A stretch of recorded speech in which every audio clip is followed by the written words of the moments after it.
When you think of the new space economy, the image that instantly comes to mind is usually, it's usually an aerospace billionaire, right? Yeah, or like a massive rocket tearing through the atmosphere. Exactly, or sleek tech startups in Silicon Valley. Yeah. You almost certainly don't picture a mid-sized regional construction company pouring concrete in the Midwest. Right. It seems like a total disconnect. It really does.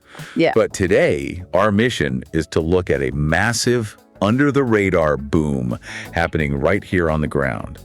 We are pulling apart a fascinating market intelligence report from Smart Business Automator, and we're tracking a literal explosion in federal construction opportunities, specifically dedicated to space facilities. It's an incredibly timely data set to look at, primarily because we are watching a decades-old monopoly just, crumble in real time. Oh, wow, a monopoly crumbling. Yeah, exactly. Historically, federal construction, especially at the scale of national infrastructure and defense, has been an absolute walled garden. It was dominated entirely by massive legacy national conglomerates. If you were a mid-sized regional general contractor, a GC, you were effectively locked out of this tier of federal work. Right. They wouldn't even return your call. Basically, yeah. But the data shows this fortress is officially opening its gates. Okay, let's unpack this. Or actually, let's unpack this because there's a serious disconnect here. On one hand, you have the highly advanced, hyper-technical world of orbital mechanics and spaceflight. Right. And on the other hand, you have the mid-sized regional GC pouring concrete, laying rebar, and building commercial centers down the street. How do those two vastly different worlds connect? And why is this walled garden suddenly opening up to them right now? To understand how the door opened for regional GCs, we have to look at a recent massive shockwave in the contracting data. The Smart Business Automator report highlights a very specific catalyst. Oh, yes. Conti Federal recently secured a massive MASI award. Wait, MAC? Like the computer? No, MSC stands for Multiple Award Construction Contract. Oh, okay. Got it. Now, historically, these umbrella contracts were funneled exclusively to single giant legacy conglomerates. Conti Federal breaking through and securing a seat at that table, it was a major signal to the rest of the industry. But wait, if those legacy conglomerates have, billions of dollars, endless resources, and decades of institutional knowledge, why would the federal government intentionally push them aside for a mid-sized firm that, might never have built a launch pad before? It really comes down to supply chain resilience and sheer volume. Okay. The government realizes they've created a dangerous bottleneck by relying on only 3 or 4 mega corporations. If one of those giants faces a labor strike, a supply chain issue, or just gets over-leveraged, Then what? entire federal space programs just grind to a halt. Wow. Yeah. So the Conti Federal Award was the government's way of actively diversifying its contractor base to prevent that kind of single-point failure. And a make contract is essentially like a hunting license, right? It means the government pre-approves a select group of contractors who then compete against each other for specific task orders within that giant umbrella contract. That's the mechanism, exactly. Winning the AMC doesn't guarantee you a specific building. Right. It guarantees you a seat at the table to bid on the work. What's fascinating here is that Conti Federal's win wasn't just an isolated anomaly. It wasn't. No. According to the intelligence report, this MASI award was immediately accompanied by a sudden 7-firm spike in federal facility awards. Wait, 7? 7 different non-legacy firms suddenly winning major federal facility contracts right on the heels of that initial award. So it's like the moment a massive dam cracks. If Conti Federal was the first big fisher, those 7 other firms are the water rushing through. The legacy monopoly isn't just bending, it is actively breaking apart. The structural integrity of that walled garden is just gone. The federal government is intentionally pushing money down to the regional level because the sheer volume of work coming down the pipeline is simply too much for the legacy players to handle alone. That raises a huge question about the work itself, though. What exactly are these mid-sized regional firms building? Right, that's the big question. Because when I think of federal facility contracts opening up to regional builders, my mind goes to standard government office buildings, maybe a regional courthouse or an administrative annex. We aren't talking about standard drywall and office cubicles here, are we? No, not even close. The scope of what space facilities actually entail on the ground is staggering, and frankly, it's heavily underreported. What are we talking about, though? We are talking about extensive launch pad upgrades, massive integration centers, and highly specialized payload processing facilities. Payload processing. Yeah, to put that in perspective, a single payload processing facility isn't just a big warehouse where you park a satellite. Right. It's not a garage. Exactly. It requires massive, hyper-clean environments to prevent microscopic dust from ruining optics. It requires incredibly complex HVAC and filtration systems. And I imagine the structural requirements are completely different from, like, a commercial build. Radically different. You need hyper-specific vibration controls built deep into the foundation. Wait, why vibration controls? Because a billion-dollar satellite cannot handle the vibrations of a forklift rumbling during assembly. Oh, wow.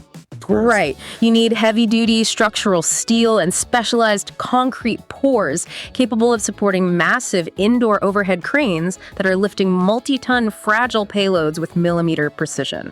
Here's where it gets really interesting, I think. Right. The rockets get all the glory in the media. Everyone loves tuning into a live stream to watch a rocket launch. Oh, absolutely. But the real bottleneck of the entire space economy is the real estate. Yeah. You could build 100 advanced rockets, but if you don't have the payload processing centers to safely load the satellites into the fairings, or the massive integration centers to assemble the booster stages indoors, Yeah. those rockets are just incredibly expensive lawn ornaments. That is exactly right. The space economy is entirely dependent on ground infrastructure. Without those specialized facilities, nothing goes into orbit. Right. And the scale of these projects requires immense manpower, specialized materials, and advanced electrical engineering. It is fundamentally a massive construction challenge, not just an aerospace challenge. Gotcha. To solve it requires an army of highly capable general contractors. So, if the work is clearly there, and the government desperately needs the capacity, and at the end of the day, the core physical components are still, concrete, steel, and engineering, why haven't mid-sized regional GCs jumped into this sooner? That is the million-dollar question. I mean, if you are listening to this right now and you run a successful regional GC, Yeah. you're probably wondering what's been keeping you out of this incredibly lucrative market for the past 20 years. Well, the physical construction isn't what keeps regional GCs out. According to the Smart Business Automator Intelligence Report, the true barrier to entry is the bureaucracy. Of course. Red tape. Mountains of it. The report outlines 4 major historical hurdles. You've got complex bonding requirements, navigating SBA, the Small Business Administration regulations regarding disadvantaged and women-owned business enterprises, adapting to complex federal accounting systems, and the biggest one of all, strict DCAA compliance. Okay, let's dig into that DCAA compliance, because that seems to be the major hurdle for private contractors trying to cross over. Yeah.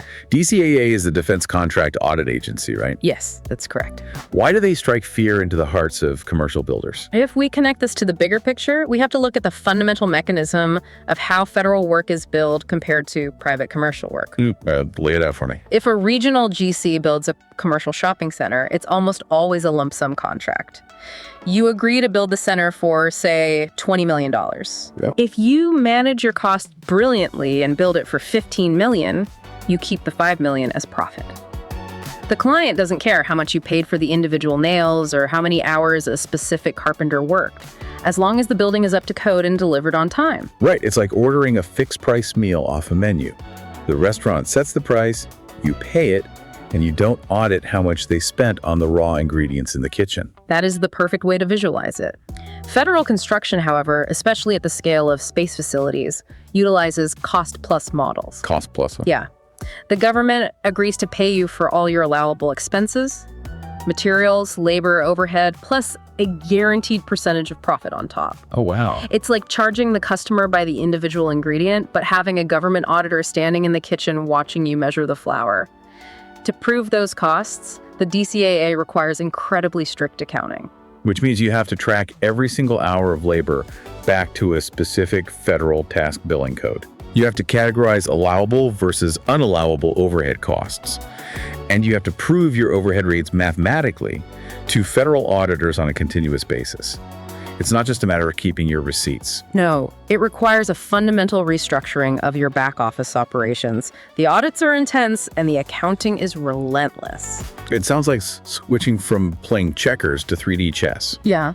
The board looks similar, but the rules of DCA accounting add a whole new dimension of complexity. That's a great way to put it. But I'm assuming the prize money at the end is much, much larger. Exactly. Here is the critical trade-off.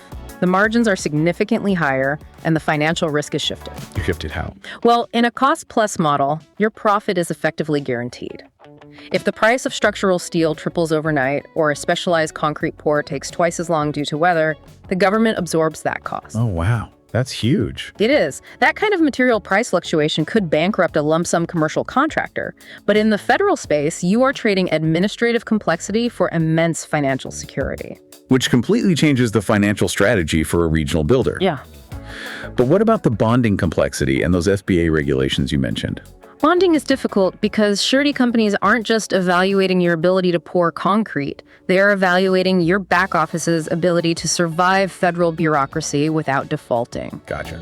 As for the SBA regulations, the government legally mandates that a certain percentage of these massive contracts must be subcontracted out to specific types of certified small businesses, disadvantaged business enterprises, and women business enterprises. Navigating that requires entirely separate subcontracting plans, compliance tracking, and reporting, right? Oh, absolutely. I can see why a regional GC looking at that mountain of paperwork from the outside usually just throws their hands up and decides to stick to commercial shopping centers. Which is exactly why the Legacy Nationals held the monopoly for so long. They had entire departments dedicated solely to managing DCA audits and SBA subcontracting compliance. So if the barriers are steep and the rules are this tough and the accounting is microscopic, why the sudden rush right now? Right. We go back to that 7-firm spike. Why did 7 regional firms suddenly decide that right now is the exact moment to learn 3D chess and tackle the DCAA? That brings us to the core inflection point in the data. 2026 is the critical competitive window. Why 2026? Because it's opening up due to 2 massive converging forces that are actively altering the federal contracting landscape. Okay, let's look at the mechanisms driving those forces. What is the first one? The first force is the strategic shift at the agency level. Federal agencies are actively structuring their multiple award contracts to cast a wider net. To avoid those single-point failures we discussed earlier. Exactly. They're tired of relying on just a few giants. They're intentionally writing contract requirements that favor mid-sized regional players over massive conglomerates to build a more localized, resilient supply chain for space infrastructure. That makes total sense. And the second force driving this? The Small Business Administration is aggressively pressuring federal agencies to enforce and expand small business set-asides. Wait, what does that mean in practice? It means the federal government is legally carving out massive multi-million-dollar portions of this space facility construction budget and legally mandating that only small to mid-sized businesses can win them. Wow. Yeah, the massive legacy firms are legally barred from even bidding on these specific set-asides. They are forcing the capital down the chain. So what does this all mean? The federal government is actively trying to lower the drawbridge.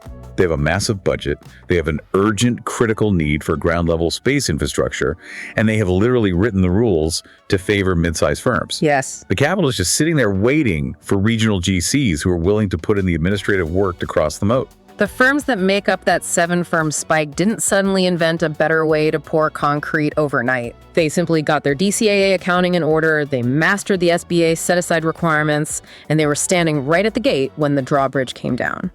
By the way, if you are a regional builder or a market analyst trying to figure out how to track these exact kinds of shifts, the team behind this intelligence report, Smart Business Automator, is currently accepting beta testers for tools designed to navigate this very specific compliance landscape. It's a huge asset.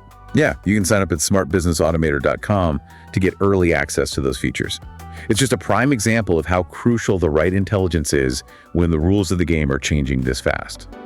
Having that intelligence is non-negotiable because restructuring your accounting department for DCAA compliance isn't something a firm does casually for a single project. No, definitely not. It is a fundamental long-term pivot for a business. Which means we really need to look at the long-term reality. Is there enough sustained volume in space facility construction to justify a regional GC spending the time and capital to build out a federal compliance division? The long-term data projections from the report offer a staggering answer. Let's hear it. They are projecting that federal facility spending driven heavily by the space infrastructure boom is on track to represent 15 to 20% of total construction industry revenue by the year 2030. Wait, 15 to 20%. Let that sink in. By 2030, up to a fifth of all money moving through the entire construction industry could be tied to federal facilities. Yes, it's massive. That is an oceanic amount of capital flowing away from private commercial builds and into government infrastructure. This raises an important question.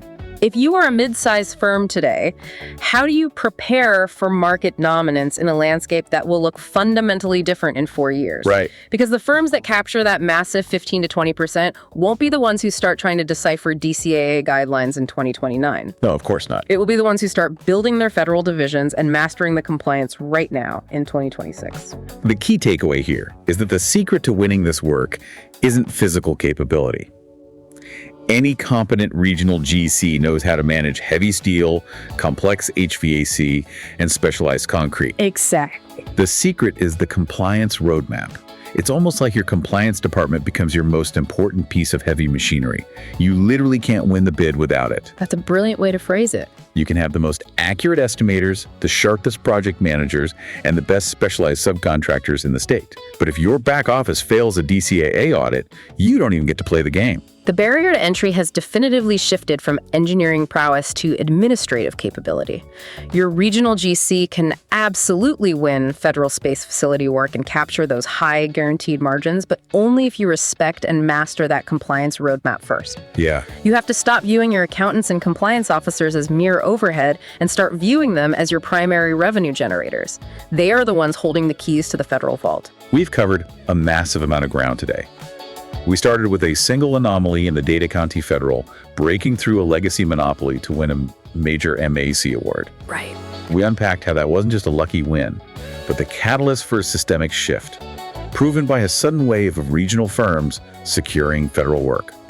We explored the massive, underreported scale of ground-level space facilities, the launch pads, the integration centers, the highly sensitive payload processing facilities that serve as the critical bottleneck for the entire space economy. The real estate is the bottleneck, exactly. And we broke down the mechanisms of cost-plus federal contracting, revealing how mastering DCAA accounting and SBA set-asides unlocks guaranteed margins and financial security. The federal mandate to fund regional mid-sized firms has just never been stronger. The legacy monopolies are breaking apart, and the agencies are actively structuring massive contracts to build a localized, resilient supply chain. Yeah. The effort required to master federal compliance is steep, but the reward is access to a sector projected to dominate industry revenue by 2030. Think about this as we wrap up. If space infrastructure is no longer locked down by a few national giants, but instead gets built by regional mid-sized firms from all over the country, how does that fundamentally change the geography of the entire space industry? Oh, that's interesting. Right. We are so conditioned to think of the Space Coast in Florida or the massive test facilities down in Texas. But if regional GCs are mastering these federal contracts, building localized expertise, and proving they can handle hyper-complex federal builds, could we see a future where inland space hubs start popping up in the Midwest or the Rust Belt? It's entirely possible. Could the next massive integration center be built hundreds of miles from the ocean, simply because the local construction talent figured out the compliance roadmap first? Something to mull over. Thank you for joining us on this deep dive, and we'll catch you next time.